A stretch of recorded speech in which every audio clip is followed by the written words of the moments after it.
અને જે કાળાંતરે કરીને ક્ષતિ આવી હતી, દેવ દ્રવ્ય ઉપર જે ગીધની દ્રષ્ટિ મંડાણી હતી કે ધર્મ નિયમમાં જે સંકરતા આવી ગઈ હતી, એની બધી સંપ્રદાયને પુનઃ નવપલ્લવિત કરવા એ સમય ભગવાન બાપાશ્રી રૂપે પ્રગટ થયા અને આ સત્સંગ મહાસભાની સ્થાપના કરી ઈસવીસન 1920માં.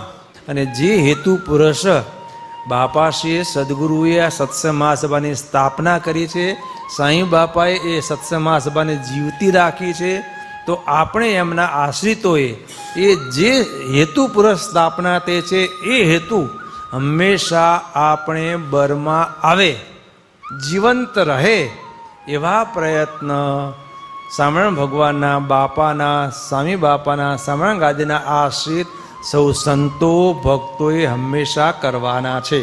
અર્થાત ધર્મ શુદ્ધિ અને વહીવટ શુદ્ધિ હંમેશા જાળવવાની છે. તો સત્સંગ મહાસભાની આપણે યદ કિંચિત સેવા કરી કહેવાય.